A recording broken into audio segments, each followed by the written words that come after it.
السلام علیکم ناظرین، آل سٹار انفو میں خوش آمدید۔ حسب سابق آل سٹار انفو ایک نئی ویڈیو نئے تعارف کے ساتھ حاضر ہوا ہے۔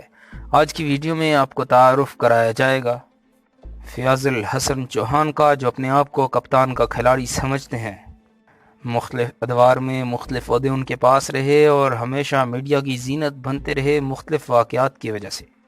وکلاء کے ہاتھوں پٹائی ہو یا مخالفین کو برے ناموں سے پکارنا، ان کا وتیرہ رہا ہے۔ تفصیلات سے بات کرتے ہیں، مگر اس سے قبل آپ ہمارا چینل سبسکرائب کر لیں اور بیل کے آئیکن کو ضرور پریس کریں تاکہ ہماری ہر آنے والی نئی ویڈیو آپ کو بر وقت ملتی رہے۔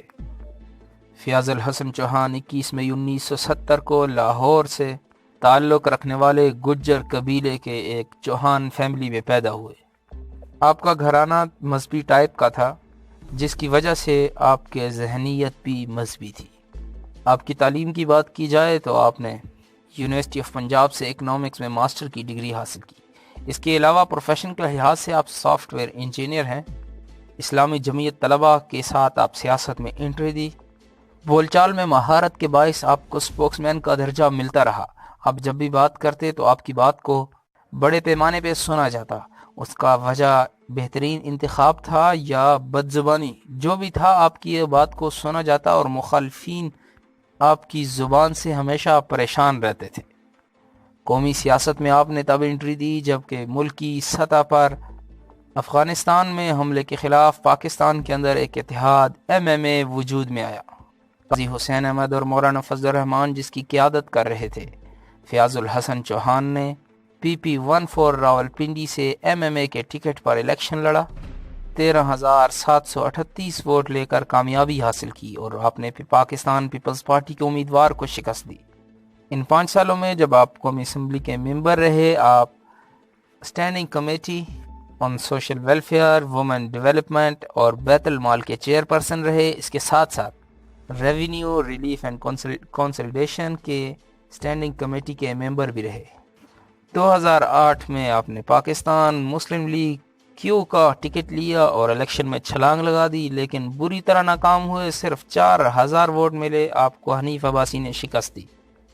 2018 میں پاکستان تحریک انصاف کی جانب سے ٹکٹ لڑا، 40,000 ووٹ لیے اور کامیابی حاصل کی۔ راولپنڈی 12 PP12 سے آپ نے الیکشن لڑا، راجہ عبدالحنیف کو شکست دی۔ سردار عثمان بزدار کی وفاقی تعیناتی کے بعد پنجاب کی کابینہ میں وزیر اطلاعات کے طور پر فیاض الحسن چوہان کو شامل کر لیا گیا۔ وزیر بننے کے بعد بھی آپ اسی طرح مخالفین کو پریشان کرتی رہی۔ عابد شیر علی کو آپ نے خلائی کھوتے کا نام دیا، دانیال عزیز کو یہودی ایجنٹ یا چوئی دانیال، اداکارہ نرگس کے خلاف بیان دیا اور بعد ازاں اس پر معافی مانگی۔ بہت سے بیانات ایسے بنے جس پر آپ کو بعد میں معافی مانگنی پڑی۔ اسی طرح پاکستان اور انڈیا کے خلاف جب جنگ کا شدت اختیار کرتی جا رہی تھی، اس موقع پر انڈیا پر تنقید کرتے ہوئے انہوں نے ہندوؤں کو مخاطب کرتے ہوئے کہ ان گائے کا پیشاب پینے والوں کو کیا پتہ، اس جملے سے ملک کی ہندو برادری نے احتجاج کیا، جس پر فیاض الحسن چوہان کو استعفیٰ دینا پڑا۔ آپ کچھ عرصہ کے لیے کیبنٹ سے باہر چلے گئے، لیکن آپ کی زبان آپ کی دوبارہ واپسی کا موجب بن گئی۔ آپ کو کالونیز کا صوبائی وزیر تعینات کر دیا گیا۔ 2 دسمبر کو ایک مرتبہ پھر آپ کو وزیر اطلاعات تعینات کر دیا گیا۔ آپ کی زندگی کا وہ ظاہر ہے عجیب دن ہوگا جس دن وکلا برادری نے اپنا پرانا حساب چکانے کے لیے ہارٹ ہاسپٹل پر حملہ کر دیا۔ وکلا کی ایک بڑی تعداد ہاسپٹل کی گئی اور ڈاکٹرز کی گاڑیاں جلائی اور ان کا حملہ کیا، ڈاکٹرز کو مارا۔ اس دوران 3 مریض دم توڑ گئے۔ پنجاب حکومت کی جانب سے فیاض الحسن چوہان کو حکم ہوا کہ وہ جائیں اور وکلا اور ڈاکٹرز کے درمیان تصادم روکنے کی کوشش کریں۔ فیاض الحسن چوہان وکلا کی جانب پہنچے تو انہیں بدترین تشدد کا سامنا کرنا پڑا۔ تھپڑ مارے گئے، بال نوچے گئے اور بقول ان کو اٹھا کر اغوا کرنے کی کوشش کی گئی، لیکن صحافیوں نے یہ کوشش ناکام بنا دی۔ اس کے بعد پریس کانفرنس کرتے ہوئے آپ نے کہا کہ میں نے پولیس سے ان کے ساتھ اچھا رویہ رکھنے کی درخواست کی ہے کہ ان کو کسی قسم کا وکلا کو تشدد کا نشانہ نہ بنایا جائے، گرفتار کیا جائے، ان کے خلاف مقدمے قائم کیے جائیں۔ ان کا مزید کہنا تھا کہ مجھے جس وکیل نے مارا ان میں سے ایک نون لیگ کے حمزہ شہباز شریف اور دوسری تمام شہباز شریف فیملی کا نمائندہ خاص ہے۔ میں ان کو پہچان گیا ہوں اور آنے والے چند دنوں میں ان کو مزید بے نقاب کروں گا۔ ان کا کہنا تھا یہ ایک سازش تھی جس کے تحت مجھے پکڑنا جانا تھا، مجھے اغوا کیا جانا تھا، مجھ پر فائرنگ بھی کی گئی۔